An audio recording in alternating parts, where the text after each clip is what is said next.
we're going to have a special guest on the show, not just for a 5-minute segment, not just for a day, but to spend a lot of time with us. And we teased it out yesterday, no correct guesses. So we're going to give you a really good clue now. This is an audio message that they left, and they're on their way to Aspen as we speak. See how good you guys are with your voices.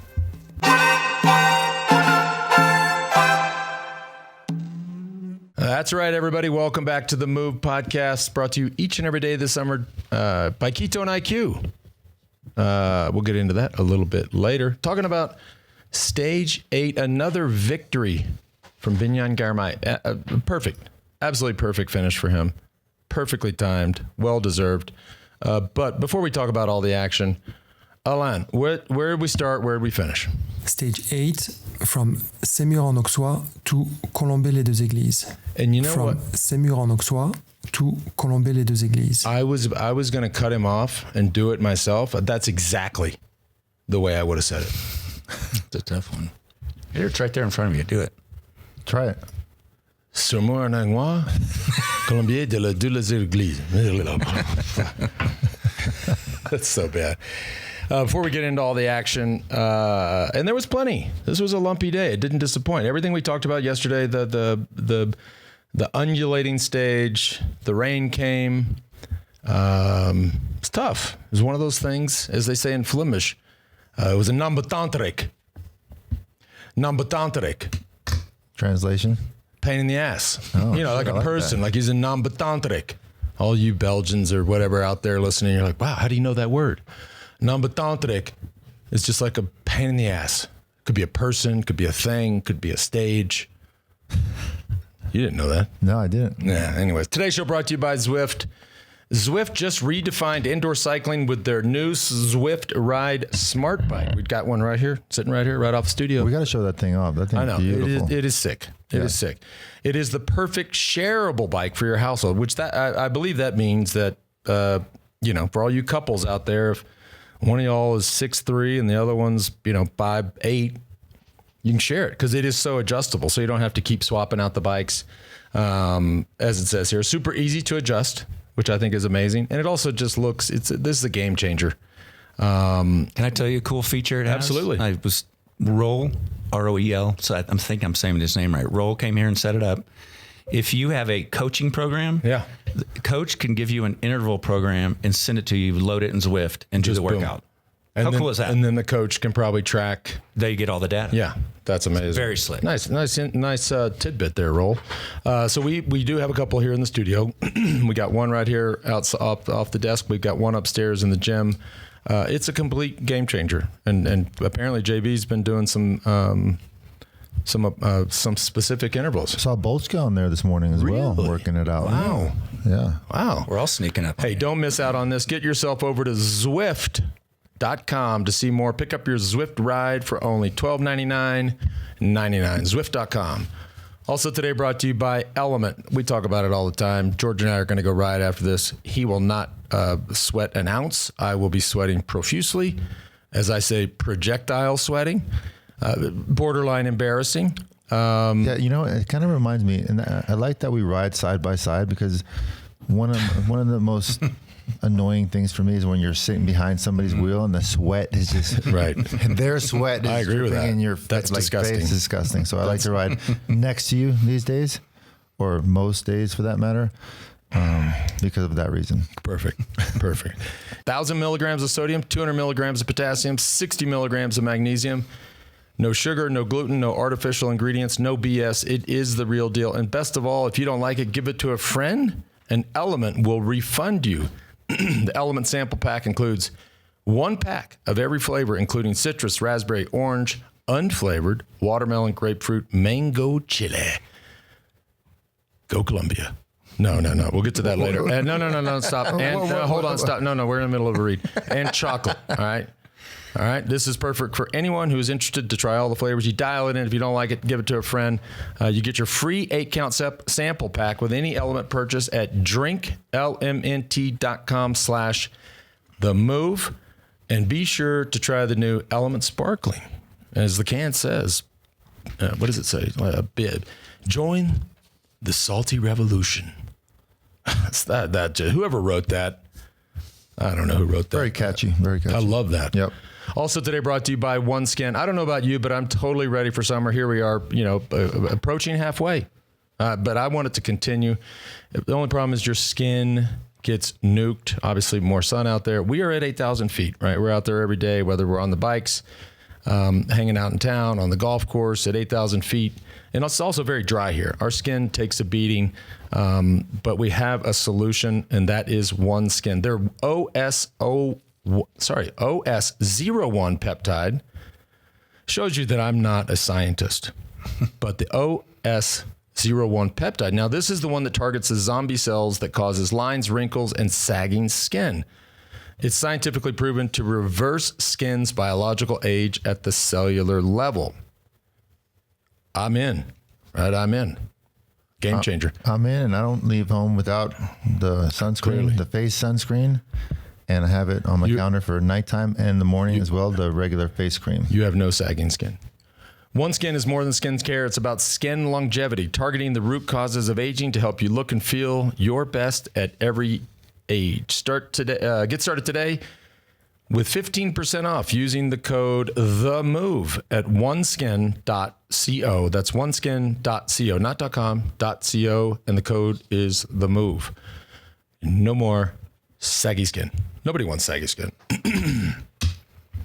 As we talked about, and as we predicted yesterday, tough stage, uphill fit, just enough uphill that it rules out, although Phillipson did get second again, but it kind of rules out the pure sprinters. Perfect sprint and perfect finish for Girmay. By the way, won the intermediate point sprint. Yep. This guy, he's focused on that green jersey.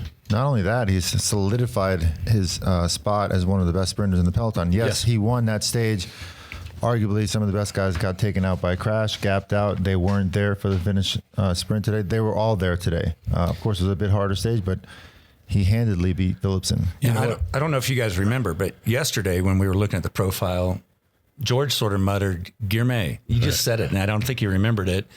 And then you looked at that profile and go, look at this sprint. This is not a normal sprint for the sprinters, the way it ticked up, which does favor him. The other thing that just doesn't get talked about a lot is, and we've spent a lot of time talking about Astana and the team to support Cavendish. We've talked about Alpecin and the team to support Phillipson. You don't talk about Girmay's team, right? His team did an excellent job. They set it up perfectly for him. If my life depended on it, I couldn't name one other rider on that team. Straight up.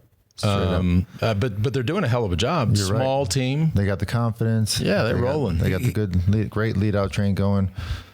Probably more of a presence than most teams that we've seen right now. If I'm Alpecin Phoenix, I'm actually starting to get a little nervous. Yes. There's been three or four sprint stages already, and they haven't pulled off a win yet, where last year they were dominating.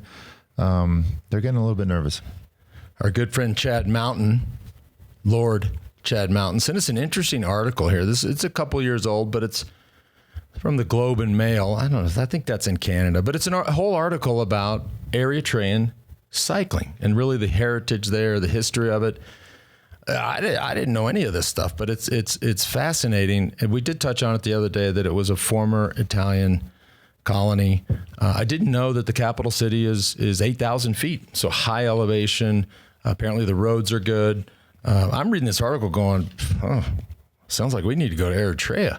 They have these photos of local cycling races. By the way, cycling is the #1 sport in Eritrea. So for everywhere else in the world, maybe except for here in the U.S., soccer is the #1 sport in the world, which I cannot understand. I don't get this game. I don't get it. I think they're all whiners. But in Eritrea, what? Cycling's the #1 sport.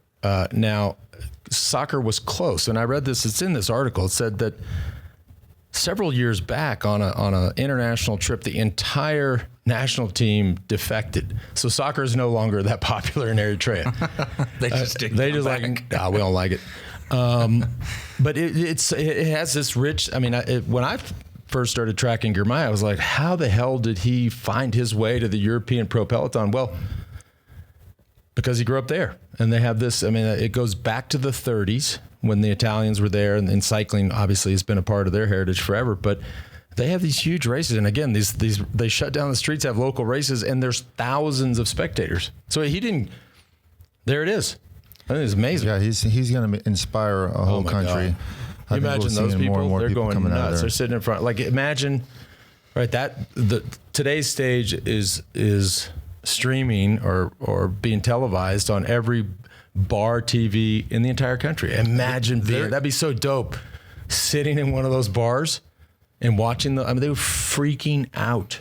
I mean, we were doing that back in the late 90s with you. Cool. We were watching in bars first thing in the morning, Copper Tank. Hey, another interesting thing about Eritrea that Johan mentioned, I think it was 2 years ago, because we weren't talking about gourmet so much last year. Yeah, you almost slipped up there. Is I believe it's Ineos that has a development program there, and it's like a 4 or 5 year plan to develop talent and scout talent out there. Well, where in Eritrea? Well, what has been, and obviously South Africa's had great professional cyclists for a long time. They have a long list of really, really great cyclists. And then you had this wave of Rwandan cyclists. You had there was a huge, and of course the country of Rwanda went through a ton, brought themselves together, and is really one of the crown jewels of Africa now. And Rwandan cycling was a big movement. Nobody talked about Eritrea. I mean, there's been guys, but this is the most successful North African story for sure. And to back up Rwanda, they're having the World Championships there next year, which I hope to go to if my son qualifies for the World Championship team in September next year. Yo, can I go? Of course, I would. I would 100% go to that. What seat you want to take? What seat you want to sit in, or you want me to try to organize? Wait, we talking Jizzy? Because if we're talking Jizzy, let me just, I will say this on the record. I did mention it to a friend to see if he was interested, and he may or may not be interested. Everybody's listening. I don't need my hand on a stack of Bibles. I'm talking to everybody here. You set up the Jizzy to Rwanda? You in? 100%. Right here. Y'all heard. Here is the potential or fictional or theoretical, whatever stack of Bibles. I'm in. Okay. That would be insane. I just happen to have a gift. JB, pull out your Bible. But yes, it's, and I think that, Rwanda has been such a great story in cycling, and that's why they have the games. I also think that the cycling world championship shouldn't always be in Europe, in Western Europe. Like it should go around the world, including the United States. Obviously we're in Australia in recent years, but that's great. That's that's the way it should be. Another headline, which we touched on yesterday on our socials. There was updates after the stage yesterday. Julien Bernard, young French guy, riding the time trial. When what we caught on the socials was he was riding, and I just saw him like waving his arms. I thought, what is this guy doing in his time trial? Like, I thought he was just feeding off the crowd. I thought, okay, that's settled down. Which happens in the back of the peloton a lot. Yeah, but I'm like, dude, you're in a time trial.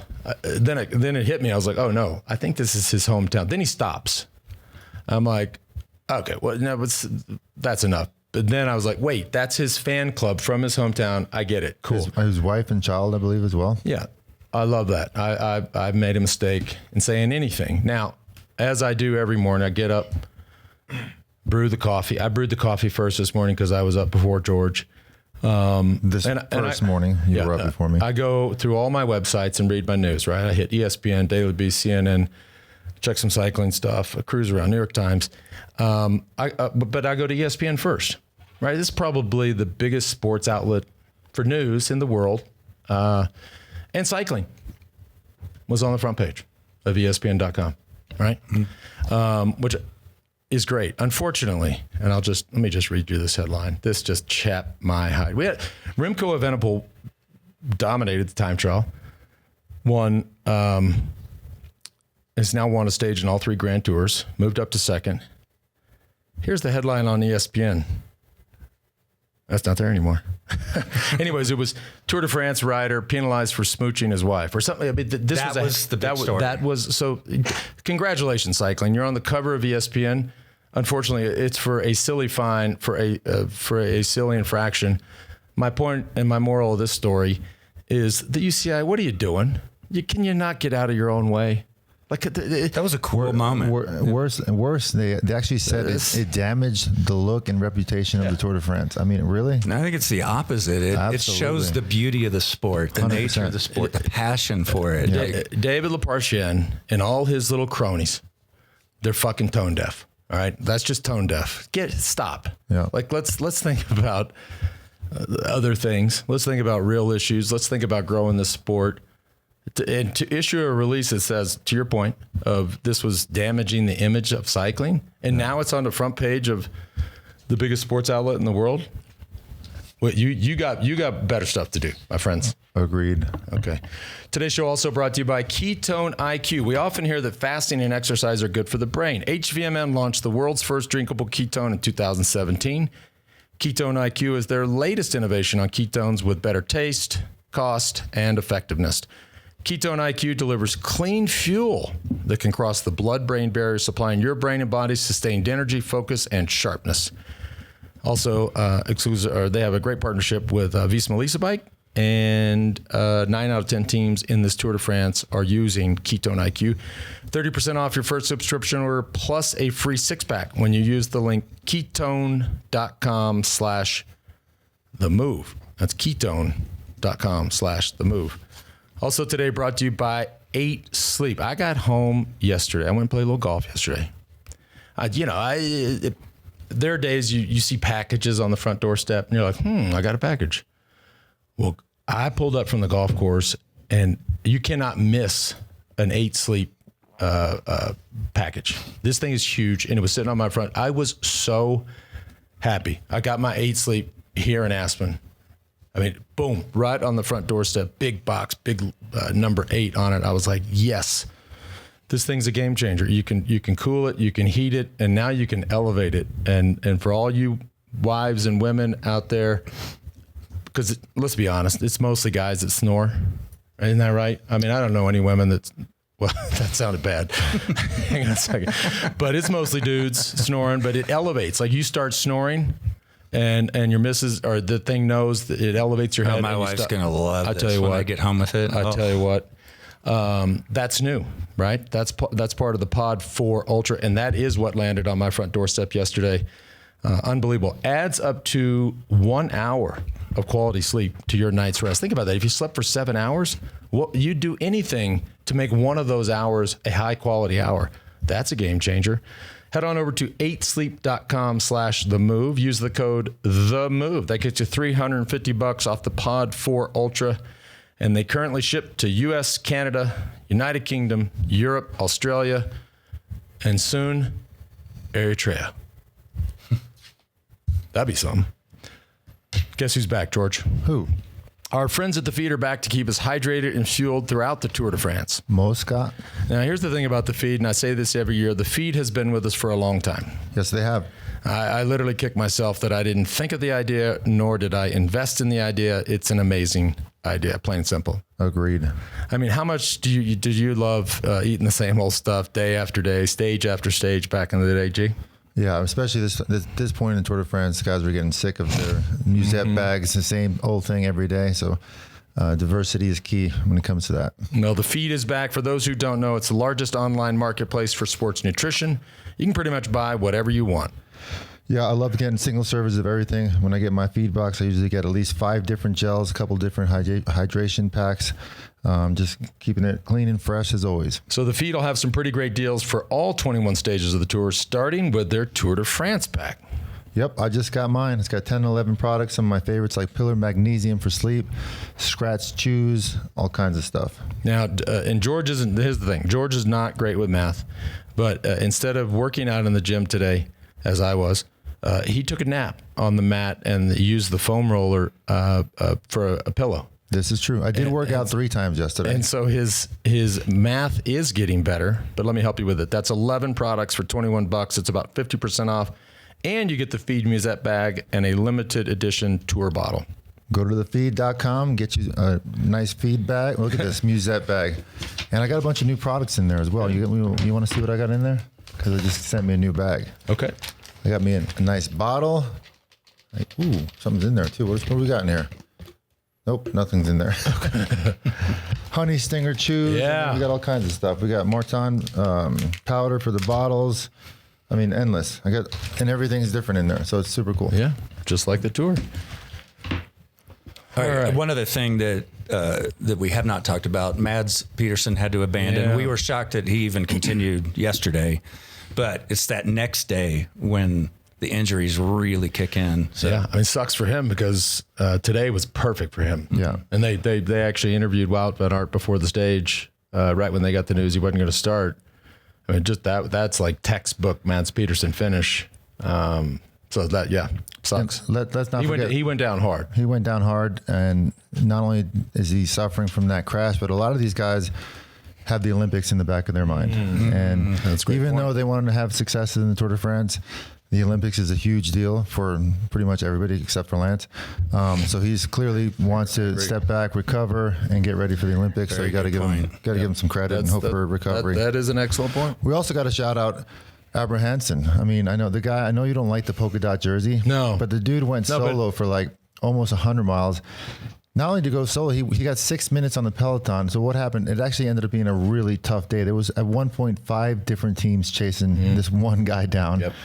You give a guy like that 6 minutes and you don't put an all-out effort to catch him, you're not going to get him. You're never going to see him again. So that was an incredibly impressive ride by him. You Shout out to Thor. Yep. Hushoff, who's the GM of that team, had dinner with him a few weeks ago, and he's he's just really happy with that team, and he's done a great job with them. I've never cheered for the polka dot jersey. I was really rooting for that kid. Primarily all Scandinavian riders as well, which is not very common in our sport at all, for that matter. But they're really focused on Scandinavian cycling. And that Jonas Abramson is somebody that Johan was talking about that was originally a climber at 58 kilos. He's the guy that put on 20 kilos and worked on his strength to just have this punch. Is that right? 20 pounds or 20 kilos? 20 kilos. He went from 58 to 78 kilos. Wow. Yeah. We might have to talk to him about that. That's a lot. Speaking That's of, too much. But he wanted to be more of a puncher. Yeah. He wasn't as good a climber as he thought. Christian pointed out on TV yesterday that Vindigo lost 8 pounds since last year, which the guy was a rail last year. I don't understand how that happened. I think that's Remco. That's Remco who lost. He lost 2.5 kilos. No, it was Vindigo, because I texted him and said, were you talking about Vindigo? And he said, yep, 8 pounds. I don't understand it either. He must be donating organs because there's nothing left. I thought that was funny. Oh boy. Ask me why I'm playing this. Why? What? Oh boy. What are you doing? Look at Liz. Liz is going off over here. If we can show her right now.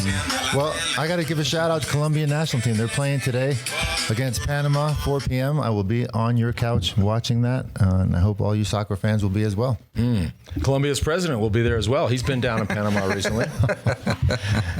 Moving on.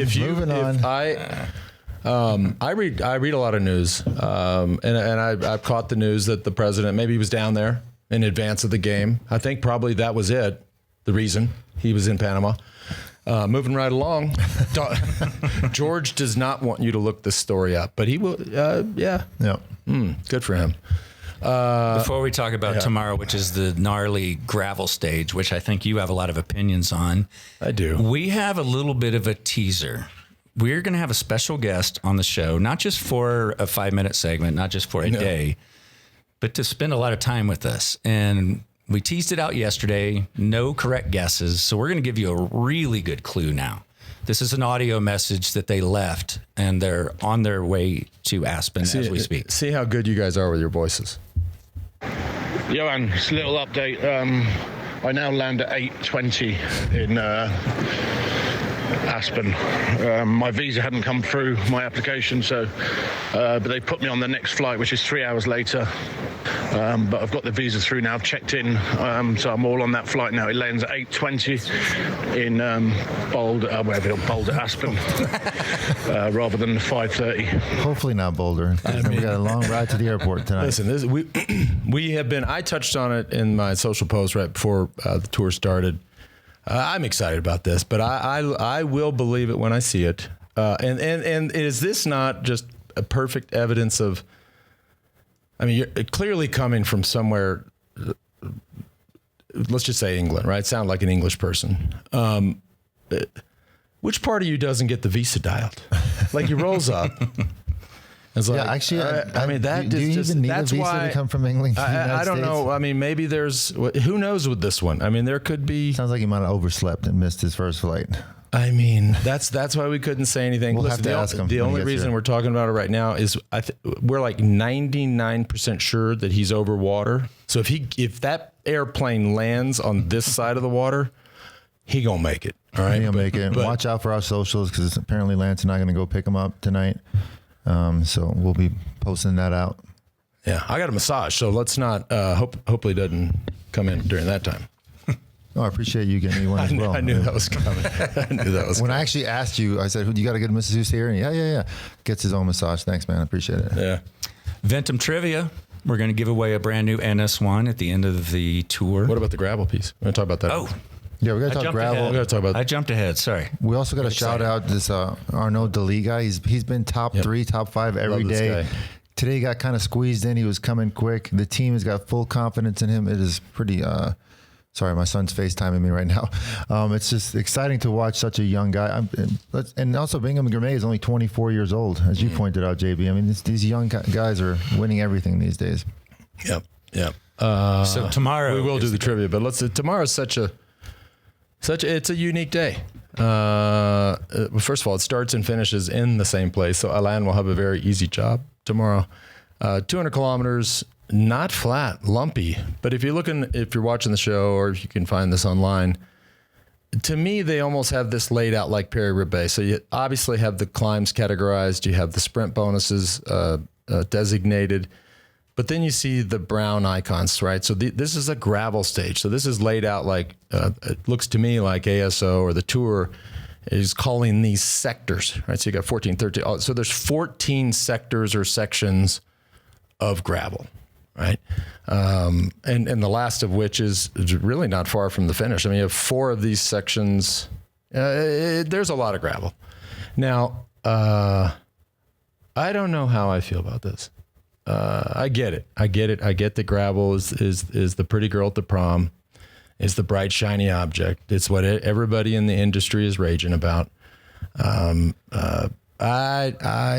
don't think it belongs in the Tour de France, right? Just because, listen, mountain biking was all the rage 20 years ago. Did they come along and say, well, we should probably have one day where there's a mountain bike? No, I don't know. You were the same way about the cobbles, and you fortunately had guys like me that could shepherd you along these cobblestone sections. But I like it. I think it's going to be exciting. Of course you like it. I think it's going to be dynamic. It's going to be very hard to predict. Like Pogacar said in his interview, maybe not the toughest stage, not going to make him win the Tour de France, but certainly make one of these guys lose the Tour de France. It's going to be a very exciting day. I don't think it belongs in the Tour. Are you expecting let's to not see a forget. strung out Hey, carnage? let me just be very clear. I love riding gravel. Like if I had a choice, I would first pick my mountain bike. Secondly, I would pick my gravel bike, and then I would ride the road. Third, I love it. It just doesn't belong on the Tour. Not like this. This is not just because it's the hip, cool thing. No, I disagree. Now, that's from a sporting perspective. Now, as a fan sitting back, like, am I going to be entertained by this and curious and stressed that somebody's, to your point in the pre-show, JB, I mean, somebody could lose the Tour de France on a day like this. Is that interesting to sit back and watch? Yeah, I just think from a sporting and a historical and a traditional standpoint, it doesn't belong. Not like this. 14 sectors. I like it. We're going to see some big guns going for it tomorrow. Van der Poel, these guys that are really good at bike handling are going to be out there really hitting it on those sections. And can I just say one other little thing? I 100% reserve my right to change my mind. Like, let me get through tomorrow. Maybe Yeah, you're going to love it. This is the fucking coolest thing I've ever seen. I can't believe it took so long to have it in. Sitting here today, I'm like, I don't think so. Yeah, I got to think it favors somebody like Pogacar with a strong team to stay around him, because with gravel, it tends to just be strung out carnage. Well, you saw what he did at Strada Bianca. He just basically rode away from everybody with 40 miles to go. This is the Tour de France, a little bit different, but he's not scared of the cobblestones. He's got a good team behind him, but there's some really good specialists out there, Tom Pidcock, Van der Poel, that they look at these sections and You'll see the differences they'll make in the corners, in the gravel. And they'll basically be flying around people without even trying, because even though everybody at this level at the Tour de France is extremely good at bike handling, a lot of these guys are lost on the dirt and they have no idea how to take these corners. So for me in particular, I'm going to be super excited to be watching these guys that have a cyclocross background, they have the classics background. Those are the guys I feel like we'll see excel tomorrow. Yeah, Wout van Aert. I did have a question, and I think you have an answer, George, about tire choices. Yep. Because this is... for those at home who sit around and just think about tires, I'm sorry, but this is important, right? Yeah. And we know the tire game in pro cycling has drastically changed in the last 5-10 years, right? Wider tires, lower pressure, tubeless, et cetera, et cetera. I was curious about you can't just ride your normal road tire with even perhaps tire pressure. What are your sources saying for tire choices tomorrow? Whitey wrote in, they're using the same exact equipment as they did in Strada Bianca, which is 30 mil tires. They got Bling Matthews, who's I'm a huge fan of, and I think he's got a great shot tomorrow. Very good technically, very strong, very powerful with these short, 4-kilometer climbs and gravel sections right after them. So they got a good shot tomorrow for the win. By the way, let's not forget, it also rained a bunch all over Europe today. Soupy. And tomorrow is supposed to be cloudy, so it's not like here when it rains in Aspen, it dries up hours later. I think it's going to be still a lot of muddy sections that will make it even harder for those guys. If it's wet, do you think we might? You see it sometimes at like Unbound or those kind of races where it just gets caked up and they have to stop and scrape it off but in those races they have stations where they can rinse off their bikes. Like it's very not different. Not that many. I mean, I think that's the point of Unbound. Look at me talking about it like I've been there. I don't know, but we also don't need to get into the sort of the science or the chemistry of mud or dirt or gravel. But there are different types of dirt, right? Mm-hmm. So if it's clay based, it is a disaster. Right? Well, you just can't get that out of the chains and derailleurs and chain stays. It's just such a mess. And the other thing it is, when that stuff starts getting caked on, people don't think about this, but if your bike ever gets caked with mud like that, get off and pick it up. Yeah. It is heavy. Mm-hmm. It is heavy. Dirt is heavy. I don't think the gravel will be quite like that, like it is at Unbound, but one thing to point out, which Lance, a lot of the mechanics will agree with you, because tomorrow is and the mechanics and the directors, tomorrow is a logistical nightmare, because not only do they got to go in today, change all the equipment for tomorrow's stage, they got to place they'll probably bring in staff from all over Europe, because they got to place their staff on all the different sections with spare wheels.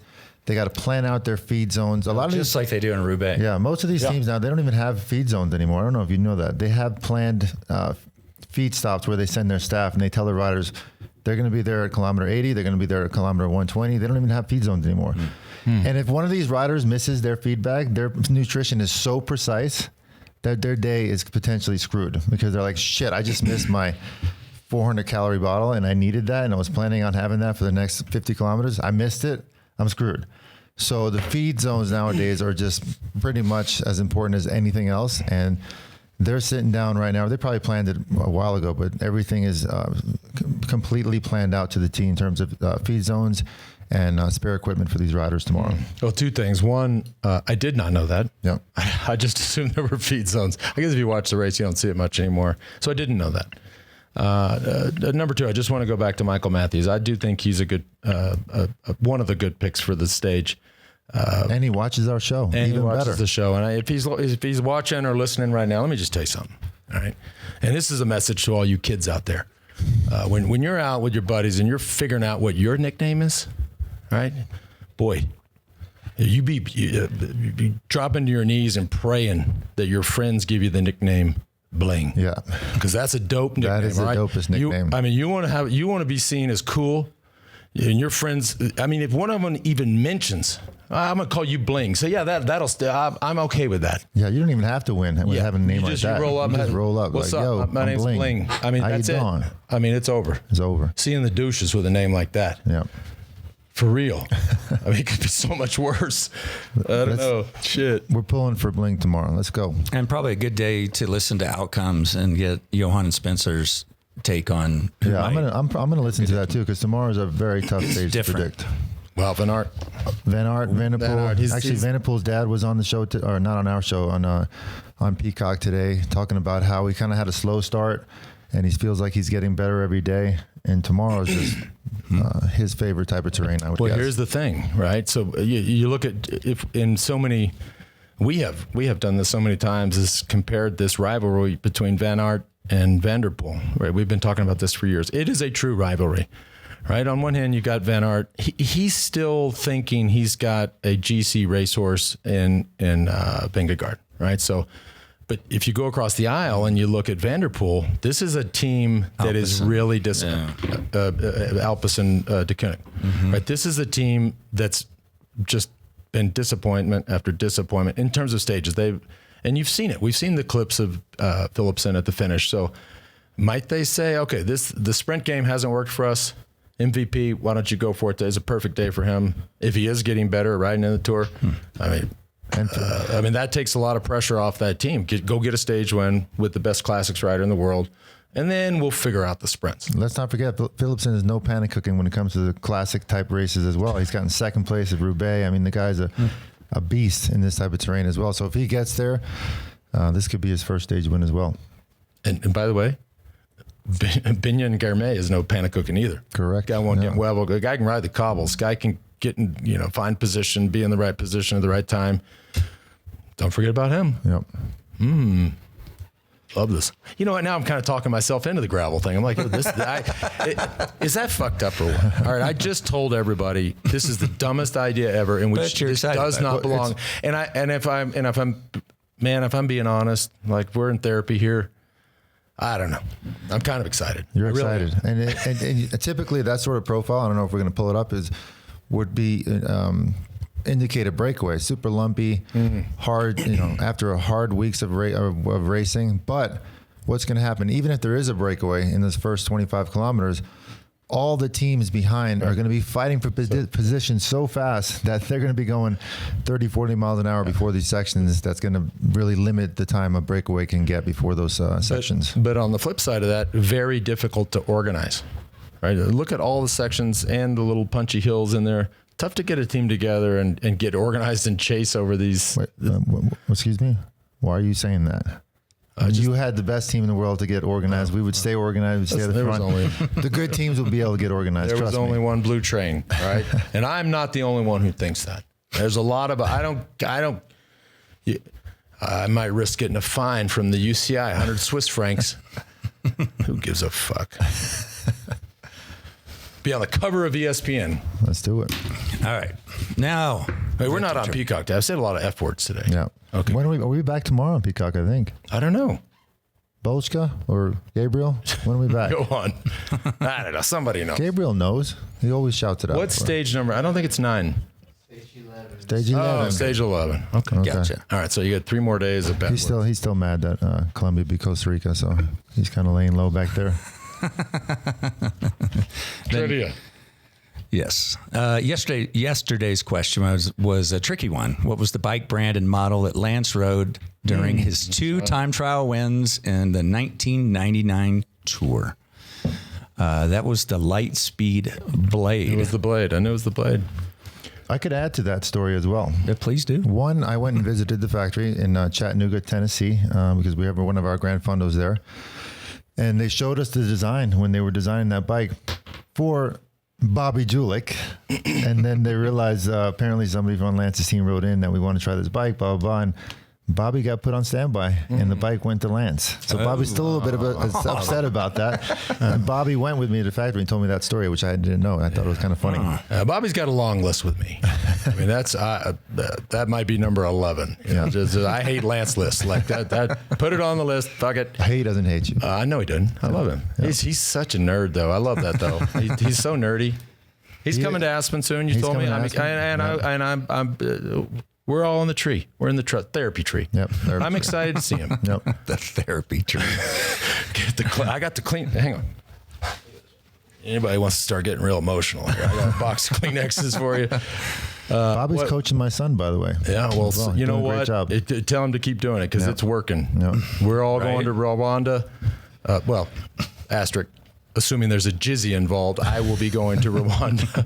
But yeah, that'd be good. I was going to say one other thing though on this. Shit, you got me just. Oh, the bike. Yeah, no. So we got this sloppy bike maker back in the day, and I'm like, I think I'm gonna get podium at Tour de France.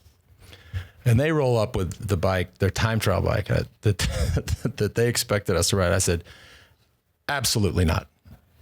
I am not riding that. That cannot win the Tour de France. So that was the reason that we called these hillbillies down there in Chattanooga. Yeah. And it was a good bike. It was a light speed blade. Yeah. Yeah, it's great. And I'm sorry for taking yours, Bobby. Does that bike exist anywhere?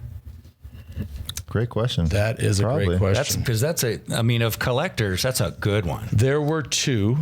I'd have to go back. Dave is commenting. It's at Melajani's? Dave, back me up. I think there were two, and I don't remember any of this stuff. I just know I won. That's it. But I believe the first time trial, the prologue I rode, you could tell it was a titanium bike. And then said bike sponsor of the team were like, oh, no. Everybody can tell that's not our bike. And I'm like, no shit. So then we painted one. And so then later, am I making that up, Dave? No. Nope. Okay, good. Because as I've learned, I'll bring these tissues back. As I have learned through hours and hours, weeks and weeks, months and months of therapy, one of the things I've learned is memory is malleable. So that's why I can't tell exactly. But it's been confirmed. Yeah. One was titanium looking and the other was painted.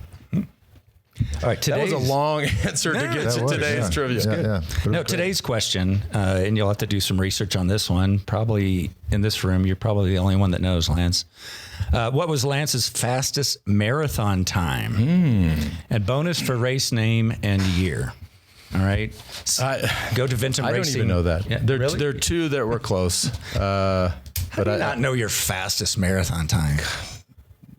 Who gives a shit? You get 230th in the marathon. Who cares what your time is? Like if I would have broken the world record, I'd have remembered it. I was just out trying to run, I did do one of those with Cam Haines. He came in. It might have been the one that wins the trivia question, but Cameron Haines, who's now one of the biggest podcasters in the world, fantastic guy. He was in Austin some months ago, and I went out and did a 5K with him, benefit he does, but he crossed the finish line with me. I won't say where, but, and by the way, nobody in the fucking world knew who Cam Haines was.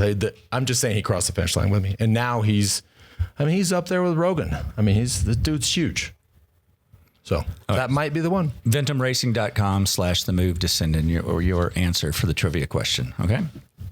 And, I do have a couple of good questions. I feel like George was about to say something. Go ahead. No, I wasn't. Never mind. All right. A couple of quick questions here. I need one. We see in most other professional sports, basketball, football, etc., that there is a lot of trash talking amongst the riders during a stage. If so, who was or is the biggest trash talker? And can we get them mic'd up for the rest of the tour? That's from Steven in Magnolia, Texas. Yeah, actually, I'd say there isn't that much trash talking, but there's just so many different languages in the peloton, and a lot of things get lost in translation. There's tons of trash talking amongst recreational cyclists like Lance and I, and all the local group rides. But in the Tour de France peloton, I wouldn't think there's that much. At least there wasn't back in our day. A good person to ask that question would be, assuming they arrive, would be our special guest. I have a feeling he would have an interesting answer and perspective on that question. So we might park that one for a day. Or by the way, even if he arrives in Aspen today, that doesn't mean he will be here tomorrow, because we're not sure if they will be ready. I say we throw them. Once they show up, we'll slip an air tag in his pocket when he gets here. Believe me, it's not a bad. As much as I know, it's not a bad idea. All right. Here's another question real quick from Tim. Poggi looks great, and UAE brought all the big guns for this tour. My question is, are the days of teams working together gone for good? Visma is not as strong because of injuries. Bora really only has Vlasov to help Primoz. Remco only has Landa. Other than letting UAE run away with the thing, could other teams reach some kind of alliance to break it up? That's from Tim in Virginia. Good question. It's an excellent question, and I don't want to defer another question, but Johan would have the answer on this. If I were to attempt to answer this just from my where I sit and not having really any sources inside the sport, just as a spectator, I think there is a lot less of that sort of backroom, hey, help me today, I'll help you tomorrow, or help me tomorrow and I owe you ones. Like, I think I could be wrong, but it just by watching, I think there's a lot less of that than there. I mean, look, if we go back to our day and age, I mean, they weren't just handshake deals. I mean, you ask George. Yeah. Well, that's how much in a stage like tomorrow. He doesn't like talking about it. If advantages line up, there's going to be natural alliances happening, even if they're not pre-planned. But instantly, the directors in the back will be talking like, "Yo, so and so is off the back. Let's go. Let's get together and then see what happens." Or even the riders, the team captains, will make those calls. So even if it might not be pre-planned or pre-discussed, it can certainly happen throughout the day. Yeah. Yeah. That's maybe on JB Squared. You can ask. He will know exactly. Okay. If you have a question for a future show, just send it in. TheMove@wedo.team, and maybe a special guest coming up. And tomorrow, stay posted. Hey, I'm so excited about this gravel. Anyways, we'll see. So excited that you threatened to replace me for a minute. That's kind of a little scary. About what? When did it? About our guest coming in. I'm kidding. You said something the other day, but it kind of pissed me off. So anyway, moving on. All right. Well, hey, you know what? On that note, I'm going to go get shammied up and go for a ride with this man. And now I pissed him off, and so I can't wait. I mean, we know how this ends. The old man going to get his ass whooped, but you got to get in line behind Bobby, apparently. Yep, that's right. Yeah, I'll be your whipping boy today. All right. Thanks for tuning in. See you all tomorrow.